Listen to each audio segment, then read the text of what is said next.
تو اس سے کیا ہوگا؟ اللہ کہتے ہیں سب سے پہلے دنیا ہی میں زمین اور آسمانوں سے خیر و برکتیں عطا کریں گے۔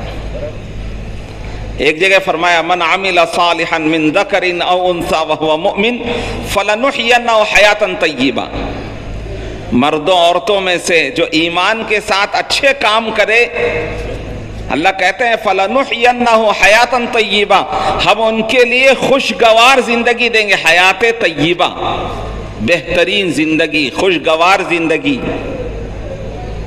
اللہ تعالیٰ اس کا وعدہ کر رہے ہیں۔ اور وَلَنَجْزِيَنَّهُمْ أَجْرَهُمْ بِأَحْسَنِ مَا كَانُوا يَعْمَلُونَ، اور جو کچھ انہوں نے کام کیا ہے اس کا بہترین بدلہ اللہ آخرت میں دیں گے۔ اس میں دونوں چیزوں کو اللہ نے واضح کر کے بتایا۔ ایمان اور اعمال اچھے ہوں گے تو دنیا میں ہم تم کو حیات طیبہ یعنی خوشگوار زندگی دیں گے، عزت والی روزی دیں گے اور دلوں کا سکون دیں گے، اور جو اعمال تم نے کیے ہیں اس کا جو اصل بدلہ ہے وہ ہماری اپنی شان کے مطابق جنت آخرت میں دیں گے۔ تو زندگی میں دین ہوتا ہے تو اللہ تعالیٰ دنیا میں سب سے پہلے اس کی خیر و برکتیں دیتے ہیں۔ دنیا کی خیر و برکتیں دلوں کا سکون ہے۔ دین پر چلنے کا سب سے پہلا فائدہ آدمی کو اللہ تعالیٰ سکون دیتے ہیں۔ اسی لیے اللہ تعالیٰ قرآن میں کہتے ہیں الا بذکر اللہ تطمئن القلوب، خبردار کان کھول کے سنو، دلوں کا جو سکون ہے وہ اللہ کی یاد یعنی اللہ کے دین میں ہے۔ کہ جتنی زندگی میں دین آئے گا، اللہ کا ذکر کے معنی کیا ہے؟ زندگی کے ہر شعبے میں اللہ کو یاد کر کے اس کا حکم پورا کرنا، کاروبار میں ہیں، شادی بیاہ میں ہیں، معاملات ہیں، معاشرت ہے، ہر جگہ پر اللہ کے حکم کو لانا، یہ اللہ کا ذکر ہے، یعنی اللہ کی یاد اس کو کہیں گے۔ تو اللہ نے دلوں کا سکون اس میں رکھا ہے۔ اور اگر دین سے زندگی دین کو چھوڑ کے گزارے گا تو اللہ تعالیٰ نے قرآن میں دوسری جگہ فرمایا من اعرض عن ذکری فإن له معیشة ضنکا ونحشره یوم القیامت اعمی، جو دین کو ذکر کو یعنی دین کو چھوڑ کے زندگی گزارتا ہے ہم اس کی زندگی کو تنگ کر دیتے ہیں۔ کہ زندگی تنگ ہو جاتی ہے کیا مطلب؟ اسے جینے سے زیادہ مرنے کو چاہے گا وہ، کیوں؟ اس کے پاس کوئی کمی نہیں ہے، بنگلے ہیں، کھانے کے لیے اچھے کھانے ہیں، پہننے کے لیے اچھے کپڑے ہیں، سواریاں ہیں، سب کچھ ہے، لیکن اللہ اس کے دل کا سکون اٹھا لیا۔ آدمی سمجھتا ہے کہ بڑے بنگلے بنا لینے سے، اچھی گاڑیاں خرید لینے سے، اچھے کپڑے خرید لینے سے، اچھے کھانے بنا لینے سے زندگی کا مزہ ملے گا، نہیں ملتا اس سے۔ زندگی کی جو لذت ہے وہ دل کا سکون اصل ہے۔ بنگلوں میں رہنے والوں کو سکون نہیں ملتا ہے جن کے زندگیوں میں دین نہیں ہوتا ہے۔ ہاں جن کی زندگیوں میں دین ہے تو وہ دونوں جو ہے مزے میں ہوں گے، دنیا میں بھی اور آخرت میں بھی۔ لیکن دین نہیں ہے، صرف دنیا ہی دنیا ہے، تو دیکھنے کے اعتبار سے ظاہری نقشے ہیں، اچھا گھر ہے، اچھی سواری ہے، اچھے کھانے ہیں، لیکن اس سے ان کو کوئی سکون نہیں ملتا ہے، اس میں کوئی لذت نہیں ملتی۔ وہ نیند کی گولیاں کھاتے ہیں، نیند نہیں آتی ہے، پوری رات بے قرار رہتے ہیں، بے چین رہتے ہیں،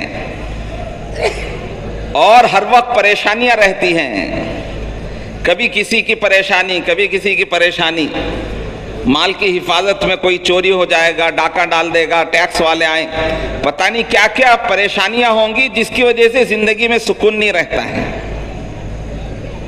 ہمارے بزرگوں میں حضرت مولانا عمر صاحب پالن پوری رحمت اللہ علیہ اس کی بڑی اچھی مثال دیتے تھے کہ جس کی زندگی میں دین ہو اور دنیا نہ ہو پھر بھی اللہ اسے سکون کی زندگی دیتے ہیں، لیکن جس کی زندگی میں دنیا تو ہے، خوب اسباب تو ہے، لیکن اس کی زندگی میں دین نہیں ہے تو اسے سکون نہیں ملتا ہے۔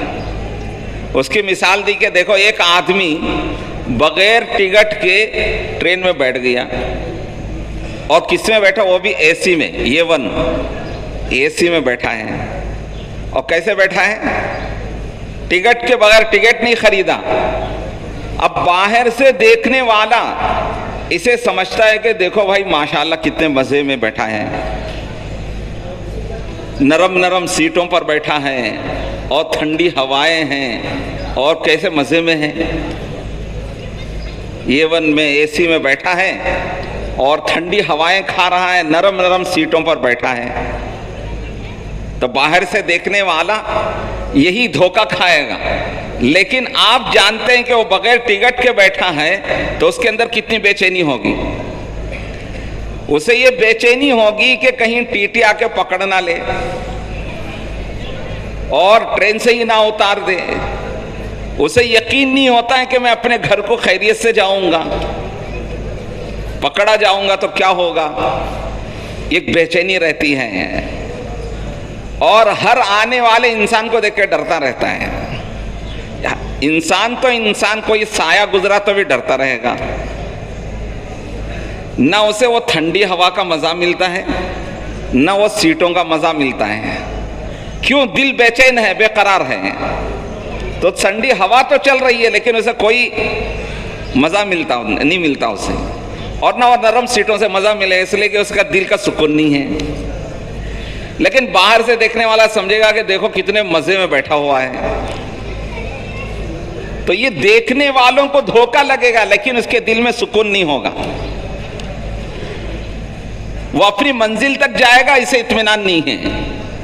اسے کے مقابلے ایک دوسرا آدمی ٹکٹ کے ساتھ ٹرین میں چڑھا لیکن وہ بھی جنرل بوگی میں، اور بیٹھنے سیٹ بھی نہیں ملی، کھڑا ہوا جا رہا ہے مثال کے طور پر. تو یہ کھڑا ہوا جا رہا ہے، بیٹھنے بھی سیٹ نہیں ملی، آنے جانے والوں کے دھکے بھی کھا رہا ہے. باہر سے دیکھنے والا کیا سمجھے گا؟ کہ سمجھے گا کہ دیکھو کتنا پریشان ہے، بیٹھنے سیٹ بھی نہیں ملی ہے، آنے جانے والوں کے دھکے بھی کھا رہا ہے. تو باہر سے دیکھنے والا یہ دھوکہ کھائے گا کہ یہ پریشان ہے، حالانکہ اسے کوئی پریشانی نہیں. اسے اطمینان ہے کہ میں خیریت سے اپنی منزل تک جاؤں گا، اپنے بیوی بچوں تک پہنچوں گا، اور اسے سکون ہے. حالانکہ سیٹ نہیں ملی اسے بیٹھنے کی، کھڑا ہوا ہے، تھوڑی سی پاؤں میں تکلیف ہوگی لیکن سکون ہے، اسے اطمینان ہے اور کوئی بے چینی نہیں ہے. کیوں؟ اس لیے اس کے پاس ٹکٹ ہے کہ اسے یہ یقین ہے، اطمینان ہے کہ میں اطمینان سے اپنی منزل تک، اپنے بیوی بچوں تک پہنچ جاؤں گا. لیکن باہر سے دیکھنے والا اسے سمجھتا ہے کہ پریشان حال ہے. فرمایا کہ ایسے ہی آدمی جس کے پاس دنیا کا ساز و سامان تو خوب ہے، بنگلے بھی ہیں، گاڑیاں بھی ہیں، کھانے بھی اچھے ہیں، کپڑے بھی سب کچھ ہیں، لیکن دین نہیں ہے، تو ان بنگلوں سے اور کھانوں سے اور کپڑوں سے اسے کوئی سکون نہیں ملے گا اگر دین زندگی میں نہیں ہے. کیوں؟ اللہ کہہ رہے ہیں وَمَنْ أَعْرَضَ عَنْ ذِكْرِي فَإِنَّ لَهُ مَعِيشَةً ضَنْكًا. جو ہمارے دین سے منہ موڑ کے زندگی گزارتا ہے تو ہم اس کی زندگی کو تنگ کر دیتے ہیں. تنگ کرنے کے معنی چیزیں کم نہیں کرتے ہیں لیکن اس کی زندگی، دل کا سکون اٹھا لیتے ہیں. ہر طرح کی چیزیں ہونے کے باوجود اسے کوئی اس میں مزہ نہیں آتا ہے، بے چین بے قرار رہتا ہے ہمیشہ. کیوں؟ دین نہیں ہے زندگی میں. اس کے بالمقابل ایک آدمی سیدھا سادہ ہے، کوئی اچھا گھر بھی نہیں ہے، بنگلہ بھی نہیں ہے، روٹی چٹنی کھاتا ہے، لیکن دین کے مطابق زندگی گزار رہا ہے، تو اسے ٹوٹی کھاٹ میں ہی نیند لگ جاتی ہے. یہ بھی پتہ نہیں چلتا کہ نیند پہلے آئی کہ سر پہلے رکھا، تو سو جاتا ہے. کیوں؟ اس لیے کہ زندگی میں دین ہے تو اللہ تعالیٰ اسے سکون ڈال دیتے ہیں. دیکھنے والا تو سمجھے گا کہ یہ پریشان ہے، نہ اس کے پاس اچھا گھر ہے، نہ کھانے کے لیے اچھے کھانے ہیں، نہ سواری ہے. باہر سے دیکھنے والا تو یہ سمجھے گا، لیکن دین ہونے کی وجہ سے اللہ تعالیٰ اس کی زندگی میں سکون ڈال دیتے ہیں. چونکہ اللہ نے اسے بتایا الا بذکر اللہ تطمئن القلوب، کہ کان کھول کے سنو، دلوں کا جو سکون ہے وہ ہماری یاد میں، یعنی ہمارے دین پر چلنے میں ہے، ہمارے حکموں کے پورا کرنے میں. ایک تو اللہ دلوں کا سکون دیں گے اور دوسرا فرمایا کہ برکتیں دیں گے، خوشگوار زندگی دیں گے، حیات طیبہ دیں گے. تو اللہ تعالیٰ دین پر چلنے پر دنیا میں یہ وعدے کر رہے ہیں، اور جو اصل آخرت میں ہے وہ تو اللہ نے رکھا ہے اٹھا کر۔ تو اس محنت سے یہ بات چاہی جا رہی ہے کہ ہماری زندگی میں 100% دین آ جائے۔ اس دعوت و تبلیغ کی محنت سے یہ بات چاہی جا رہی ہے کہ ایک تو ہمارے دلوں کا یقین صحیح ہو، کرنے والی ذات ایک اللہ کی اکیلے، ایک اللہ تنہا سب کچھ کرنے والے ہیں، ان کے حکموں میں چلیں گے، میں اللہ کامیاب کریں گے۔ ہر حال میں ان کے حکموں پر چلنا، یہ ایمان ہے، یقین ہے۔ اللہ کے نبی کی سنتوں پر کامیابی کا یقین کرتے ہوئے خوشی میں، غمی میں، اکیلے میں، مجمع میں، گھر میں، مسجد میں، نماز میں، کاروبار میں، ہر جگہ پر اللہ کے نبی کی سنتوں پر چلے، اور زندگی کے ہر شعبے میں دین کو لے کر آئے، تو اللہ تعالیٰ پھر زندگی کا سکون بھی دیں گے، دنیا کی زندگی کے مزے بھی دیں گے، اور آخرت میں جو رکھا ہے وہ تو رکھا ہے ہمیشہ ہمیشہ کا۔ دنیا چونکہ پہلے ہیں تو اللہ پہلے دنیا بھی اس کی بنائیں گے، اس کا وعدہ کر رہے ہیں، اور فرمایا کہ وَلَا تَهِنُوا وَلَا تَحْزَنُوا وَأَنْتُمُ الْأَعْلَوْنَ إِن كُنتُم مُؤْمِنِينَ۔ تم رنجیدہ مت ہو، غمزدہ مت ہو، رنج و غم کی ضرورت نہیں ہے، تم ہی ساری دنیا میں سب سے زیادہ سر بلند ہو کر رہو گے، لیکن شرط کیا؟ ان کنتم مومنین، تم مومن بن کے رہو۔ اب بتاؤ کہ اللہ تعالیٰ تو اپنے وعدے میں جھوٹے نہیں ہیں، نعوذ باللہ، اللہ تو اپنے وعدے میں پکے ہیں، سچے ہیں، اور کر کے دکھایا ہے۔ اگر نہیں ہو رہا ہے تو یہ ہے کہ ہم اپنے کام میں کچے ہیں، ہم اپنی ذمہ داری نہیں پوری کر رہے ہیں، ہم نے وہ ایمان نہیں حاصل کیا، ہم نے وہ دین نہیں حاصل کیا جس کا اللہ نے وعدہ کیا ہے، جس کی وجہ سے یہ اللہ کا وعدہ نہیں پورا ہو رہا ہے۔ تو اللہ نے یہ وعدہ کیا کہ دیکھو تم ہی ساری دنیا میں سب سے زیادہ عزت والے ہوگے، سر بلند ہوں گے، سب سے زیادہ تم دنیا میں معزز ہوں گے، تم کو رنج و غم کرنے کی ضرورت نہیں ہے، لیکن شرط کیا فرما؟ ان کنتم مومنین، کہ تم مومن بنو۔ کیا مطلب؟ اس میں ذریعے سے اپنے ایمان کو بناؤ، اپنی نمازوں کو بناؤ، نمازوں کا وقت پر پڑھنا، اور نمازوں کو سنتوں اور آداب کے ساتھ صحیح طریقے سے پڑھنا۔ جیسے بتایا، نماز کا ایک ظاہر ہوتا ہے، ایک نماز کا باطن ہے۔ ظاہر یہ ہے کہ آدمی رکعت باندھتا ہے، ہاتھ اٹھا کے اس وقت سے لے کے سلام پھیرنے تک قیام کرنا، رکوع کرنا، سجدہ کرنا، قیام میں قرآن پڑھنا، رکوع کی تسبیح، سجدے کی تسبیح، التحیات، یہ جتنی دعائیں ہیں ان سب کو صحیح کرنا اور سیکھنا، یہ اس کا ظاہر ہے۔ اور باطن یہ ہے کہ دل کا یقین اور نماز کے وقت میں خشوع خضوع، یعنی اللہ کا دھیان ہو، ان تعبد اللہ کأنک تراہ فإن لم تکن تراہ فإنہ یراک۔ فرمایا کہ اللہ کی ایسی عبادت کرو کہ تم کو یہ یقین ہو کہ میں اللہ کو دیکھ رہا ہوں۔ کیسے؟ ارے کیسے بولو؟ میں اللہ کو دیکھ رہا ہوں، اس طرح پڑھو نماز، اس طرح عبادت کرو۔ اگر یہ چیز نہیں ہے تو کم سے کم اس کا یقین ہو کہ اللہ مجھے دیکھ رہے ہیں، اس میں تو کوئی شک نہیں ہے۔ اب بتاؤ، دنیا میں آدمی کسی کے یہاں کام کرتا ہو، نوکری کرتا ہو، اس کا یجمان اسے دیکھ رہا ہو تو وہ کیسے کرے گا؟ تو اس طرح سے اس یقین اور دھیان کے ساتھ نماز پڑھے کہ اللہ مجھے دیکھ رہے ہیں۔ اور یہ دھیان صرف نماز میں نہیں، ان تعبد اللہ، عبادت، تم اللہ کی عبادت ایسے کرو۔ عبادت کس کو کہیں گے؟ مسلمان کا ہر کام تو عبادت ہے، کھانا کمانا بھی عبادت ہے، شادی بیاہ بھی عبادت ہے، بھی بچوں کے ساتھ رہنا بھی عبادت ہے۔ جو بھی کام کرے اس میں اللہ کا حکم اور نبی کا طریقہ ہو تو وہ عبادت ہے۔ یعنی اسے یہ بتایا جا رہا ہے کہ ہر عمل میں یہ تم کو استحضار ہونا چاہیے، یہ خیال ہونا چاہیے کہ اللہ مجھے دیکھ رہے ہیں، اس کا علم ہو کہ مجھے اس وقت میں اللہ کیا حکم دے رہے ہیں اور مجھے اس میں کیا طریقہ بتایا ہے، اس کو علم کہیں گے، کہ معلوم کرنا کہ اللہ مجھے دیکھ رہے ہیں اور اس وقت مجھے اللہ نے یہ حکم دیا ہے، کاروبار میں، شادی بیاہ میں، کھانے پینے میں، پہننے اوڑھنے میں، اٹھنے بیٹھنے میں، چلنے پھرنے میں، یعنی زندگی کے ہر عمل میں سنتوں کو لے کر آنا، یہ دین ہے۔ اس لیے اللہ تعالیٰ کہتے ہیں یا ایھا الذین آمنوا ادخلوا فی السلم کافہ، اے ایمان والو اسلام میں پورے پورے آ جاؤ۔ کس سے کہہ رہے ہیں؟ ایمان والوں سے کہہ رہے ہیں، یا ایھا الذین آمنوا، یا ایھا الذین آمنوا ادخلوا فی السلم کافہ، اے ایمان والو اسلام میں پورے پورے آ جاؤ۔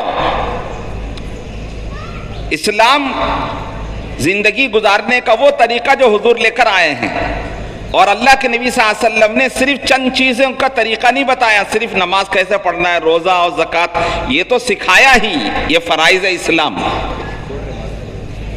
اسلام پیدا ہونے سے لے کر دنیا سے جانے تک ہر مرحلے میں، ہر موقع پر اللہ کے نبی نے طریقہ بتایا، اس کے مطابق زندگی گزارنے کو اسلام کہتے ہیں۔ صرف نماز پڑھ لیا اور باقی چیزوں کو چھوڑ دیا، یا صرف حج کر لیا باقی چیزوں کو چھوڑ دیا، تو یہ اسلام میں پورے نہیں آئے۔ اسلام اس کو پورا نہیں کہیں گے۔ اللہ ہم سے چاہتے ہیں کہ اسلام میں پورے پورے آ جاؤ۔ کیا مطلب؟ عبادات میں بھی، معاملات میں بھی، معاشرت میں بھی، اخلاقیات میں بھی اسلام ہو، یعنی اللہ کا حکم ہو، نبی کا طریقہ ہو۔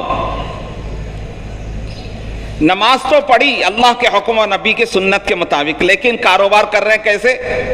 غیروں کے طریقے پر، یہودیوں کے طریقے پر، تو پھر اسلام کہاں رہا؟ شادی بیاہ کر رہے ہیں غیروں کے طریقے پر، رہن سہن، چہرہ، صورت اور سیرت غیروں کے طریقے پر ہے، تو اسلام کہاں ہے؟ تو اللہ تعالی ہم سے یہ چاہتے ہیں کہ اسلام میں تم پورے پورے آ جاؤ۔ صرف نماز پڑھ کے آدمی اپنے آپ کو کامل مسلمان سمجھنے لگے، یا صرف روزہ رکھ کے، یا صرف زکوٰۃ دے کے، یا صرف حج کر کے۔ ایک گاؤں میں ہاتھی آیا، ہاتھی تو دیکھ کر ہے نا آپ حضرات، کوئی ایسی چیز تو نہیں ہے جو نہ جانتے ہوں، سب جانتے ہیں نا ہاتھی کیسے ہوتا ہے، چونٹی کی طرح سے۔ تو ہاتھی آیا ایک گاؤں میں، اس گاؤں کے اندھے اور نابینا لوگ وہ سب جمع ہوئے، اور انہوں نے کہا کہ بھائی ہاتھی آیا ہے بیجاپور میں، چلو جا کے دیکھ کے آئیں گے۔ کون کہہ رہے؟ اندھے لوگ، نابینا۔ ان کو نظر آتا ہے؟ نظر تو نہیں آتا ہے، لیکن وہ جتنے بھی تھے چند اندھے جمع ہوئے اور نابینا، وہ سب گئے کہ ہاتھی کو دیکھ کے آئیں گے۔ اب جا کر سب ہاتھی کو دیکھنے لگے۔ اندھا اور نابینا کیسا دیکھتا ہے؟ ہاتھ لگا کے، ہاتھ چھو کر دیکھتا ہے۔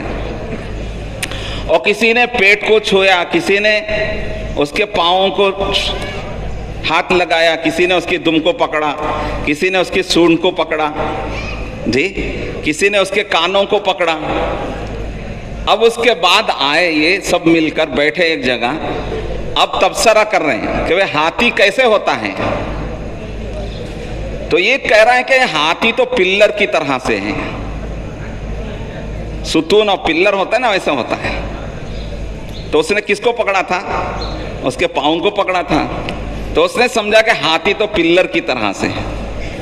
اور کسی نے دم کو پکڑا تھا، اس نے کہا کہ نہیں نہیں، تو غلط کہہ رہا ہے، ہاتھی تو جھاڑو کی طرح رہتا ہے۔ اس نے کیا پکڑا تھا؟ دم پکڑ کے گیا تھا۔ اور کسی نے پیٹ کو چھویا تھا، وہ کہنے لگا کہ نہیں، تو بھی غلط کہتا ہے، ہاتھی تو مٹکے کی طرح ہوتا ہے، گول۔ تو اس نے کسے چھیا تھا؟ پیٹ کو ہاتھ لگا کے آیا تھا۔ اور کسی نے کہا کہ نہیں، ہاتھی تو وہ چچونڈے اور کدو ہوتا ہے نا، ہریا کدو، اس طرح لمبا ہوتا ہے۔ تو اس نے کسے ہاتھ لگایا تھا؟ سونڈ کو ہاتھ لگا کے گیا تھا۔ ایک نے کہا نہیں تم سب غلط کہتے ہو، ہاتھی تو سوپ کی طرح ہوتا ہے، شین جو بڑی ہوتے ہیں سوپ کی طرح سے ہوتا ہے۔ تو بولو سب یہ جو تبصرہ کر رہے ہیں نا صحیح ہے کہ کوئی ہاتھی کو سمجھ رہا ہے کہ جس نے کان کو ہاتھ لگایا کرا کہ ہاتھی تو سوپ کی طرح ہے، اور جس نے پیٹ کو ہاتھ لگا کہا کہ ہاتھی تو مٹکے کی طرح ہے۔ تو صحیح ہے بات، سب کی بات غلط ہے۔ تو ہاتھی تو سب کو ملا کے ہوتا ہے نا۔ تو ایسے ہی آج ہمارا حال ہے، ہم نے اسلام کی کسی ایک چیز کو لے لیا اور کہا کہ یہ اسلام ہے اور یہ دین ہے۔ تو جیسے وہ نابینا اور اندھے لوگ کہہ رہے ہیں ویسے، کیوں سیکھا نہیں، معلوم نہیں کیا؟ وہ تو اندھے تھے، خیر ٹھیک ہے، وہ تو نہیں جانتے تھے، ایسے آج ہم بھی نہیں جانتے دین کیا، معلوم نہیں کیا، سیکھا نہیں، اس لیے صرف نمازی کو ہم نے سمجھا کہ پورا اسلام اتنا ہی ہے، اور روزے رکھ لے اور سمجھا کہ اسلام پورا اسی میں آ گیا، کوئی حج کر لیا تو سمجھا کہ حج پورا اسلام اس میں آ گیا۔ تو وہ جیسے نہیں جانتے تھے اور نہ جاننے کی وجہ سے، چونکہ وہ تو معذور تھے، وہ تو وہ کہہ رہے ہیں کہ ہاتھی کس کو کہتے ہیں، لیکن ہم تو اللہ نے ہم کو سمجھ دی، سب کچھ دیا، ہم نے نہیں سیکھا، نہ سیکھنے کی وجہ سے ہم اسلام کس طرح سمجھتے ہیں۔ کیا بھائی بتاؤ، انسان کس کو کہتے ہیں؟ صرف ہاتھ کو یا صرف پاؤں کو یا صرف آنکھ کو کہیں گے؟ بولو انسان کس کو کہتے ہیں؟ سر سے لے کر پیر تک ساری چیزیں ہوں جبھی تو انسان ہوگا۔ ہاں اس میں بڑے اعضاء ہوتے ہیں، جیسے سر ہوتا ہے، دماغ ہوتا ہے، دل ہوتا ہے، لیکن سارا انسان تو وہی نہیں ہے کہ بھائی دل سب سے بڑی چیز ہے اس لیے دل ہی انسان ہے، باقی سب بیکار ہیں، یہ کہیں گے۔ ایسے ہی نماز، روزہ، زکوٰۃ اور حج تو یہ ارکان اسلام ہیں، بڑے ہیں، لیکن پورا اسلام یہ نہیں ہے۔ جیسے دل سب سے بڑی چیز ہے، سر دماغ بڑی چیز ہے، لیکن پورا انسان تو یہ نہیں ہے، ایسے اسلام بھی ہے۔ اللہ تعالیٰ یہ کہہ رہے ہیں یا ایھا الذین آمنوا ادخلوا فی السلم کافہ، اے ایمان والو اسلام میں پورے پورے آ جاؤ، داخل ہو جاؤ۔ کہ بلکہ اللہ تعالیٰ دنیا میں بھیجنے کا مقصد بیان کیا، الذی خلق الموت والحیات لیبلوکم ایکم احسن عملا، کہ وہ ذات جس نے زندگی اور موت بنائی، زندگی دی اور موت دے کے بلاتے ہیں، اس کا مقصد کیا ہے؟ فرمایا کہ لیبلوکم، تاکہ تمہارا امتحان لے۔ امتحان کس چیز میں؟ دنیا کی چیزوں میں نہیں، کہ کون کتنا بڑا گھر بنائے گا، کون جائیداد بنائے گا، کون باغات بنائے گا، کون زمینیں خریدے گا، کون جائیداد نہیں۔ ایکم احسن عملا، فرمایا کہ تم میں سب سے اچھے اعمال کون لے کر آئیں گے۔ اللہ معاف فرمائے، آج دین کے بارے میں ہم کو، دین پر چلنے والوں کو شیطان اور نفس یہ دھوکے میں رکھا ہے کہ جیسے بھی وہ چلے گا، وضو الٹا سیدھا چلے گا، اللہ قبول کریں گے، نماز الٹی سیدھی چلے گی کہ اللہ غفور الرحیم ہے، معاف کر دیں گے، قبول کر لیں گے، یہ دھوکہ ہے۔ جبکہ اللہ تعالیٰ نے صاف صاف بتایا، ہم تم سے سب سے اچھا عمل چاہتے ہیں، سب سے اچھا ایمان چاہتے ہیں، سب سے اچھی نماز چاہتے ہیں، سب سے اچھے اخلاق ہم دیکھنا چاہتے ہیں۔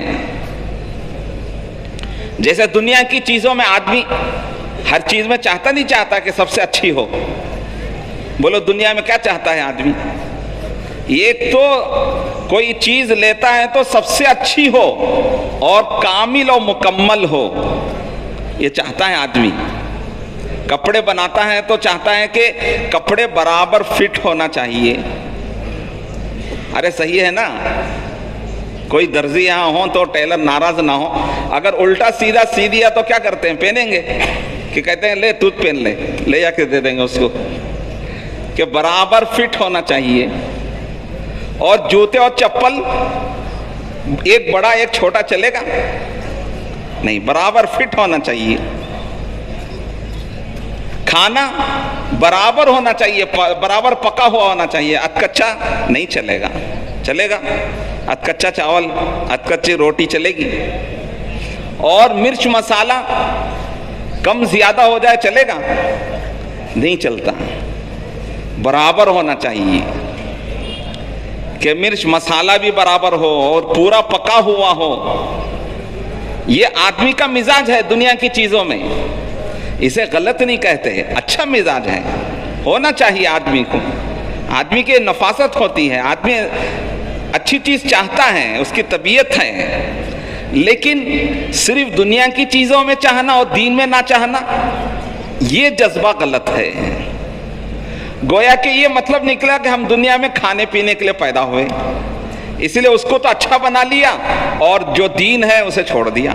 حالانکہ الٹا ہے، ہم دنیا میں کھانے پینے کے لیے آئے، ہم تو دنیا میں آئے تھے ایمان سیکھنے کے لیے، ایمان کے مطابق زندگی بنانے کے لیے، اور دین سیکھنے کے لیے ہم دنیا میں آئے تھے، اور دین کو دنیا میں پھیلانے کے لیے آئے تھے۔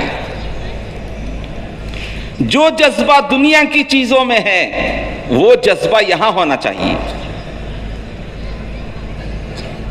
دنیا کی چیزوں میں اگر جذبہ ہے ٹھیک ہے، اس کا انکار نہیں ہے کہ وہ غلط ہے، نہیں کہیں گے، ٹھیک ہے، اس جذبے پر چل سکتا ہے آدمی، اسے اجازت ہے، اچھا کھائے، اچھا پہنے، اچھا رہے، لیکن وہ جذبہ یہاں بھی ہونا چاہیے کہ میرا ایمان سب سے اچھا ہو، میری نماز سب سے اچھی ہو، میرے اخلاق سب سے اچھے ہوں، میرے معاملات سب سے اچھے ہوں، میری معاشرت سب سے اچھی ہو، میرے اخلاق سب سے اچھے ہوں۔ اس لیے کہ صرف عبادات میں آدمی دین کو لاتا ہے اور باقی معاملات، معاشرت اور اخلاقیات کو یہ سمجھتا ہے کہ یہ دین نہیں ہے، حالانکہ یہ حقوق العباد ہیں۔ ایک ہوتے ہیں حقوق اللہ، اللہ کے حق، اور ایک ہوتے ہیں حقوق العباد، بندوں کے حق۔ اللہ نے اپنا حق بہت کم رکھا ہے۔ آدمی کو 5 وقت کی نماز ہے روزانہ، سال میں 1 مہینے کے روزے رکھے ہیں، اور زکوٰۃ مالدار پر رکھی ہے، حج مالداروں پر رکھا ہے۔ لیکن حقوق، چونکہ بندہ اپنے بھائیوں کے ساتھ زیادہ رہتا ہے، کبھی ماں باپ کے ساتھ رہتا ہے، کبھی بھائی بہنوں کے ساتھ رہتا ہے، کبھی بیوی بچوں کے ساتھ رہتا ہے، کبھی رشتہ داروں کے ساتھ رہتا ہے، خالہ ہے، ماموں ہیں، چچا ہیں، پھوپھی ہیں، رشتہ داروں کے ساتھ رہتا ہے، اپنے بڑوں کے ساتھ رہتا ہے، والدین ہیں، دادا دادی، نانا نانی ہیں، بڑے ہیں، اور لوگوں کے ساتھ مل کر رہتا ہے، اپنوں کے ساتھ، غیروں کے ساتھ، حتیٰ کہ اس کا سلوک جانوروں کے ساتھ بھی۔ ان سب کو اللہ نے حقوق قرار دیا اور دین قرار دیا۔ جیسے نماز اور روزے اور زکوٰۃ اور حج کی کمی پر اللہ کے یہاں پکڑ ہوگی اور عذاب ہوگا، اس سے زیادہ یہاں کی کمی پر پکڑ ہوگی۔ معاملات میں بگاڑ ہے، جھوٹ ہے، دھوکہ ہے، کسی کا قرض لیا واپس نہیں کیا، اور کسی کا مال لیا واپس نہیں کیا، بھائی بہنوں کی وراثت نہیں دی۔ فرمایا کہ یہ حقوق العباد ہیں، اور کل قیامت میں وہاں یہ پیسے نہیں ہوں گے، وہاں حقدار آئیں گے۔ اللہ کے نبی صلی اللہ علیہ وسلم سے پوچھا گیا، آپ صلی اللہ علیہ وسلم نے پوچھا صحابہ سے کہ بتاؤ میری امت کا مفلس کون ہے؟ کسی نے کہا کہ جس کے پاس کھانے کے لیے کھانا نہ ہو، کسی نے کہا کہ جس کے پاس پہننے کے لیے کپڑے نہ ہو، کسی نے کہا کسی سے رہنے کے لیے گھر نہ ہو۔ آپ نے فرمایا کہ نہیں، میری امت کا مفلس وہ ہے جو قیامت میں نیکیاں لائے، اور اتنی زیادہ نیکیاں لائے کہ پہاڑوں پر رکھے تو پہاڑ بھی دب جائیں، یعنی اتنی زیادہ نیکیاں، پہاڑوں سے بھی زیادہ وزنی، نمازیں پڑھ کے، روزے رکھ کے، زکوٰۃ دے کر، حج کر کے، صدقہ خیرات کر کے، دین کا کام کر کے، چلو ہمارے زمانے میں گشتیں کر کے، چلے لگا کر، خوب کام کر، سب کچھ کیا ہے، پہاڑوں کے برابر نیکیاں لے کے آیا۔ آپ نے فرمایا کہ لوگوں کے حقوق نہیں ادا کیے۔ قرض لیا واپس نہیں کیا، مال لیا واپس نہیں کیا، معاملے میں گڑبڑ کر دیا، بھائی بہنوں کی وراثت نہیں دی، یہ سب وہاں اللہ کے پاس آئیں گے اور سب اپنا مطالبہ کریں گے کہ اللہ اس نے میرا مال لیا واپس نہیں کیا۔ اب وہاں پیسے نہیں ہیں، کرنسی بدل گئی، اب جو نیکیاں ہیں اب وہ اللہ اٹھا کے اسے دے دیں گے۔ مال والا آئیں گے، مال کا تقاضا کریں گے، قرض دار آئیں گے، کہیں گے اس نے قرض لیا واپس نہیں کیا، معاملات میں گڑبڑ ہوئی تھی کاروبار میں، وہاں جو کمی ہوئی تھی وہ اٹھا کے اللہ اس کے بدلے میں نیکیاں دے دیں گے۔ بھائی بہنوں کے حق نہیں دیا تھا تو وہاں اٹھا کے نیکیاں دے دیں گے۔ کسی کو ناحق مارا تھا تو وہاں مار کے بدلے مارنی نیکیاں دے دیں گے۔ کسی کو ستایا تھا، تکلیف دی تھی، گالی دی تھی تو اس کے بدلے میں بھی نیکیاں چلی جائیں گی۔ یہاں تک کہ جو نیکیاں پہاڑوں کے برابر لایا تھا وہ ساری نیکیاں ختم ہو جائیں گی، لیکن ابھی اس کے حقدار باقی رہیں گے اور تقاضا کرتے رہیں گے، اللہ اس نے ہمارے ساتھ یہ سلوک کیا، اس نے ہم کو ذلیل اور رسوا کیا تھا، ہمارا ٹھٹا و مذاق اڑایا تھا۔ اب اللہ کیا کریں گے، اس کے پاس تو نیکیاں تو ختم ہو گئی، اب اللہ اس کے گناہ اٹھا کر اس پر ڈالیں گے۔ جو پہاڑوں کے برابر نیکیاں لے کے آیا تھا اب وہ گناہ لے کے کہاں جائے گا، جہنم میں جائے گا۔ کون؟ نماز پڑھنے والا، روزہ رکھنے والا، ذکر و تلاوت کرنے والا، عبادت تو خوب کی اس نے، کیونکہ اس نے سمجھا کہ دین صرف نماز، روزہ اور زکوٰۃ اور حج اور عبادت دین ہے، اور باقی معاملات، معاشرت اور اخلاقیات کو اس نے دین نہیں سمجھا تھا۔ اس لیے کہتے ہیں کہ حقوق اللہ میں یعنی اللہ کے حق میں کمی ہو جائے تو اللہ کو اختیار، اللہ چاہے معاف کر دے چاہے پکڑے، لیکن بندوں کے حق میں اللہ کہتے ہیں کہ میں ہرگز نہیں معاف کروں گا، کہ بندوں کے جو حقوق ہیں وہ دلائیں گے۔ تو اس لیے فرمایا کہ اس محنت کے ذریعے سے یہ چاہا جا رہا ہے کہ ہماری زندگی کے ہر شعبے میں دین آئے، اللہ کے احکامات آئیں، معاملات میں، معاشرت میں، اخلاقیات میں، ہمارے اپنے والدین کے ساتھ اچھا سلوک ہو۔ اللہ کے بعد، اللہ اور اس کے رسول کے بعد سب سے بڑا حق والدین کا ہے۔ آپ نے فرمایا کہ تمہارے والدین یہ جنت ہیں یا جہنم ہیں، اگر تم نے ان کی خدمت کی، ان کو راضی اور خوش کر لیا تو یہ تمہارے لیے جنت ہے، اگر ان کو ناراض کر دیا تو یہ تمہارے لیے، تم گویا کہ جہنم میں جانے کا ذریعہ ہے، جہنم میں جاؤ گے سیدھے۔ حتیٰ کہ صلہ رحمی، رشتہ داریوں کو جوڑنا، فرمایا کہ اس کا انعام کیا ہے؟ جو صلہ رحمی کرتا ہے، رشتہ ناتوں کو جوڑتا ہے، اس کا بدلہ تو آخرت میں ملے گا ہی۔ اس کا بدلہ یہ ہے کہ رشتہ داری کو عربی میں رحم کہتے ہیں۔ رحم فرمایا کہ یہ رحمان سے نکلا ہے، رحمان اللہ کا نام ہے، تو گویا کہ رحمان سے رحم رشتہ داری نکلی ہوئی ہے، تو یہ کل قیامت میں رشتہ داری اللہ کے عرش کو پکڑے گی اور اللہ سے جھگڑا کرے گی اور کہے گی کہ اللہ جس نے مجھے جوڑا دنیا میں تو اسے اپنی رحمت سے جوڑ لے، اور جس نے مجھے توڑ دیا تو اپنی رحمت سے اسے بھی توڑ دے۔ تو کل قیامت میں آدمی رشتہ داریوں کو توڑنے کی وجہ سے جہنم میں جائے گا، وہاں رشتہ داری لڑ کر اسے جہنم میں بھیجے گی، اور دنیا ہی میں اس کے بعض گناہ تو وہ ہیں جسے مرنے کے بعد جہنم میں سزا ہوتی ہے، لیکن بعض گناہ وہ ہیں جس کا دنیا ہی میں، آخرت میں عذاب ہے جہنم میں، اس کے باوجود دنیا ہی میں اس کا عذاب اور تکلیف شروع ہو جاتی ہے۔ وہ کیا ہے؟ والدین کو ستانا، رشتہ داروں کا حق نہ ادا کرنا، اس سے دنیا ہی میں تکلیفیں شروع ہو جاتی ہیں۔ فرمایا کہ قطع رحمی، رشتے ناطے کو توڑنے کی نحوست، اللہ اس کی عبادت کو قبول نہیں کرتے، دعائیں قبول نہیں کرتے، اس کے اوپر پریشانیاں آ جاتی ہیں، دنیا ہی میں اسے عذاب شروع ہو جاتا ہے۔ جو رشتے ناطے کو توڑتا ہے، بھائی بہنوں سے جڑ کے نہیں رہتا، اور دوسرے رشتہ داریاں ہیں ان کو نہیں نبھاتا، چونکہ یہ رشتہ داریاں آدمی کی اپنی بنائی ہوئی نہیں ہیں۔ بولو کس کی یہ رشتہ داریاں ہیں؟ ارے کس نے بنائی؟ اللہ نے بنائی ہیں۔ ماں باپ اللہ نے دیے، بھائی بہن تو اللہ نے بنائے، بیوی بچے تو اللہ نے بنائے، آدمی کہاں بناتا ہے؟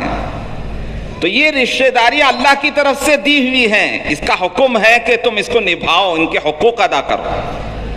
صلہ رحمی کرتا ہے، رشتے ناطے کو جوڑتا ہے، تو کیا فرمایا؟ دنیا ہی میں اس کی برکتیں دیکھے گا۔ ایک اس کی روزی بڑھا دی جاتی ہے اور اس کی عمر بڑھا دی جاتی ہے۔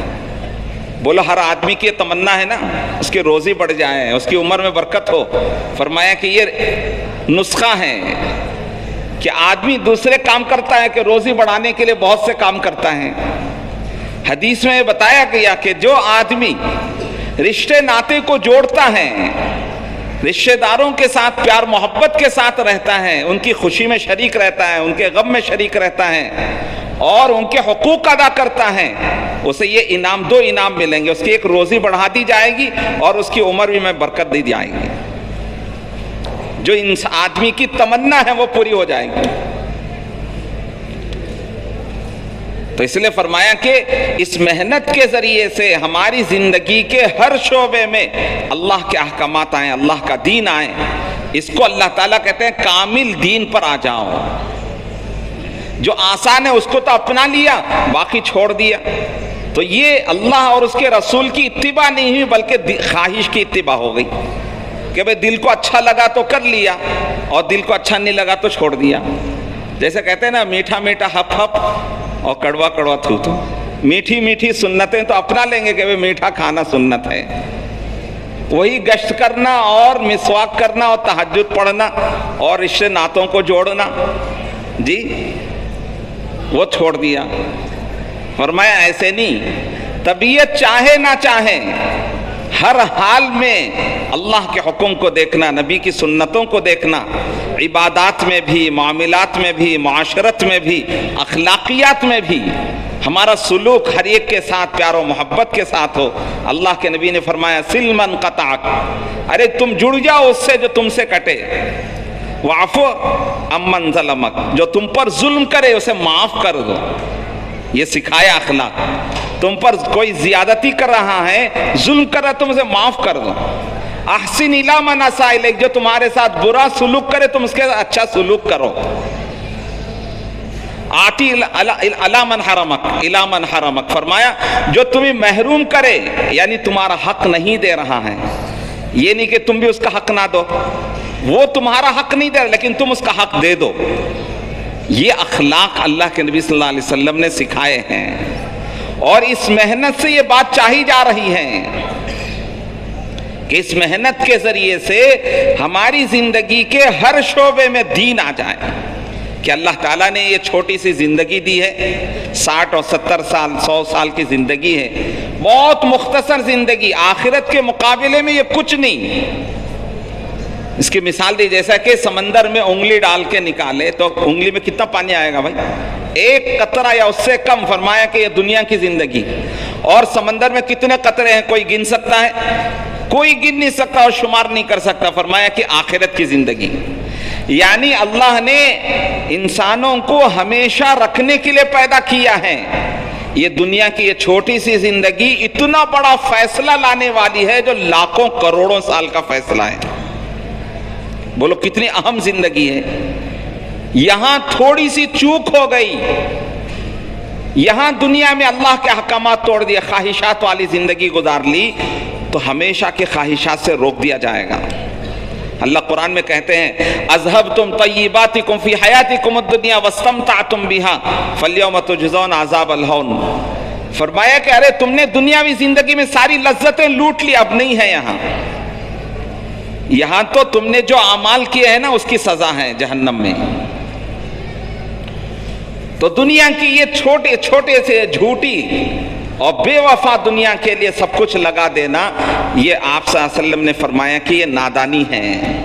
عقل مند اور ہوشیار کون ہے؟ دنیا والے تو عقل مند اس کو کہتے ہیں جو خوب کما کے جی بینک بیلنس جمع کر دے اور بنگلے بنا لے اور زمینیں خرید لے۔ اللہ کے نبی کہتے ہیں کہ وہ نادان ہیں، بے وقوف ہے، اس لیے کہ چھوڑ کے جانے والی چیزوں پر لگا رہا ہے۔ عقل مند کون؟ فرمایا الکیس من دانا نفس وعمل لما بعد الموت.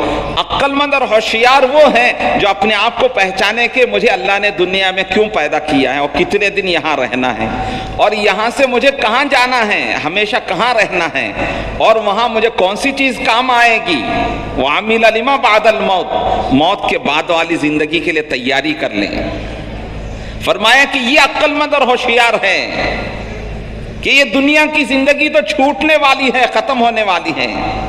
دنیا میں آدمی کتنا ہی چاہے، لاکھ چاہے، رہے گا بھائی، ہمیشہ رہے گا.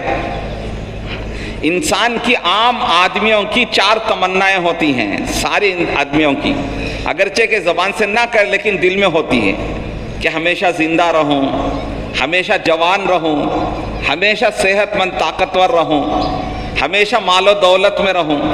ارے چاہتا نہیں چاہتا؟ بولو کون نہیں چاہتا اس میں؟ ارے کوئی بتاؤ، کوئی ہاتھ اٹھائے نہیں چاہتا ہو؟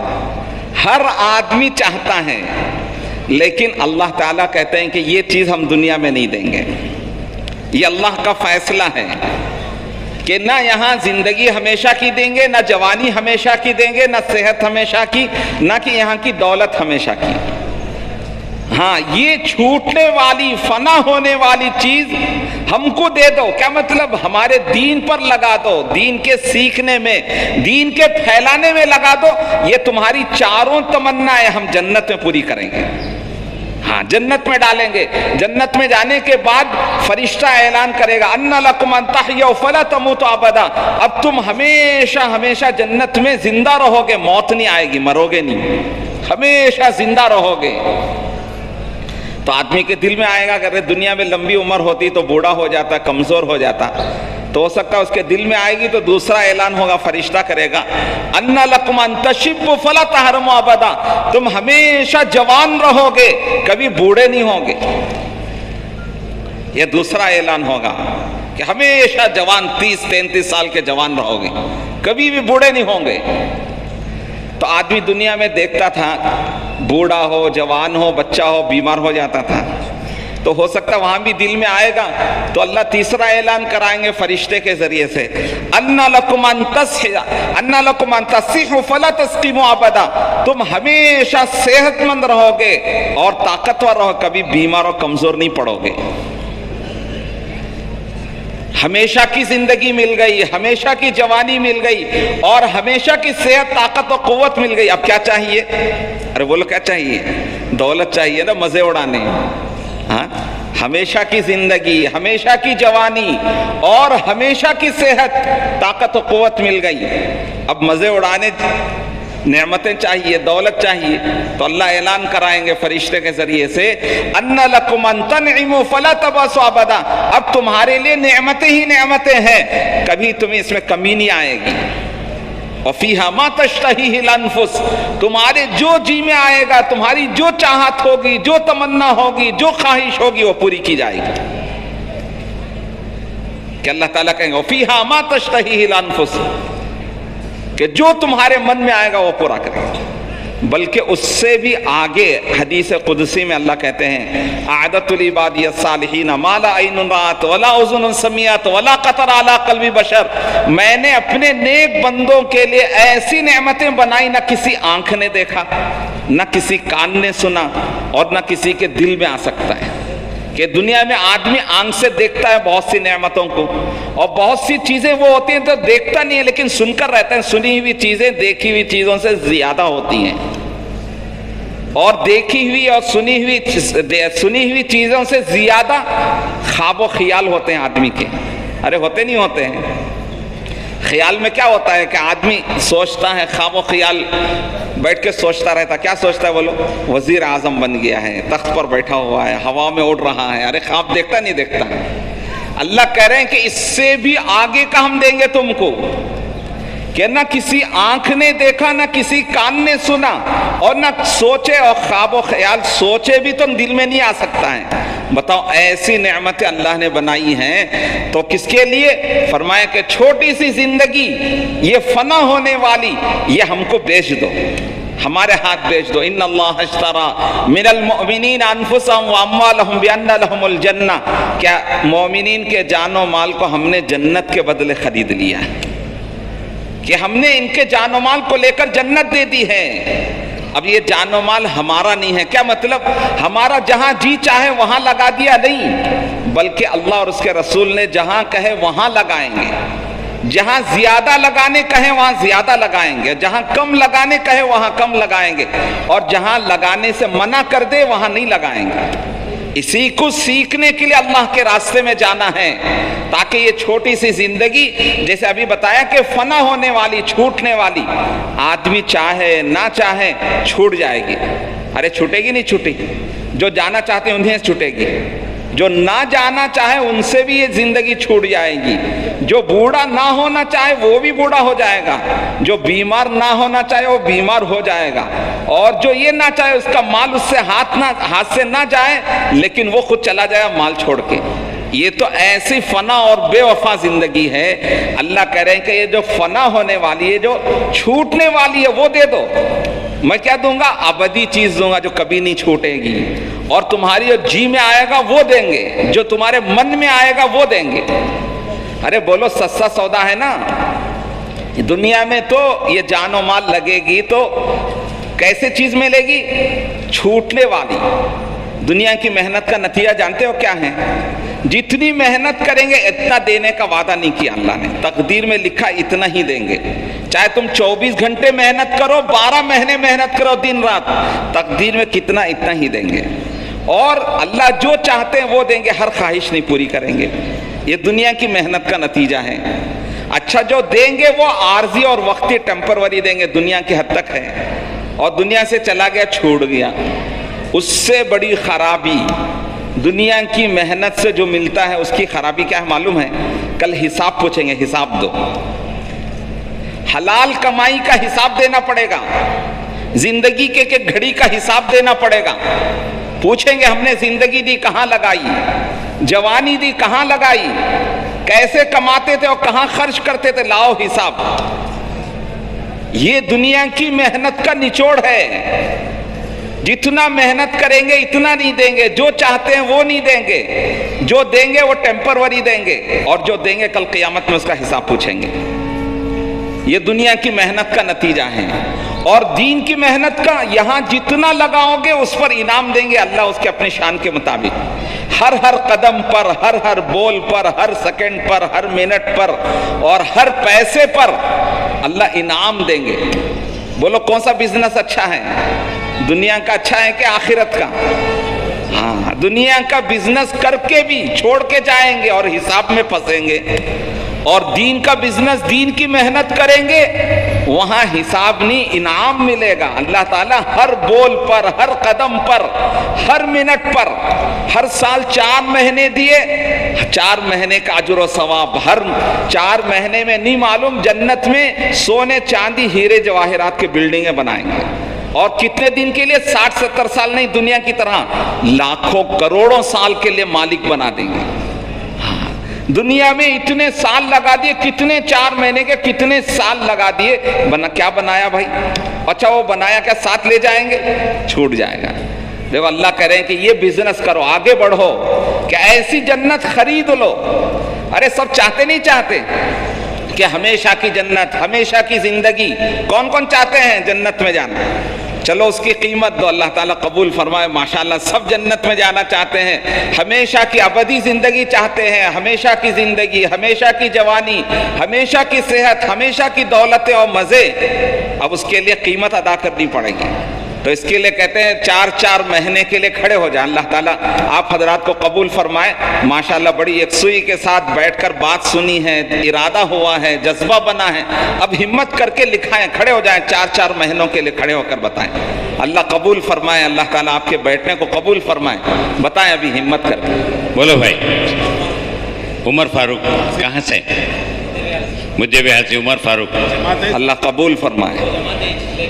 جی ماشاءاللہ چلے کے لیے نیت کر کے آئے تھے، 4 مہینے کی نیت کر لی. ماشاءاللہ یہ ہے ہمت والی بات. عمر فاروق مجھے بہار کیا قبول فرمائے. اور بتاؤ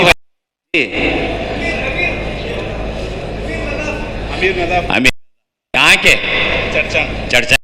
اللہ قبول فرمائے. آمین نکلنے میں آمین بولو آسانی بھائی. سہولت عطا فرمائے. اچھی بات ہے.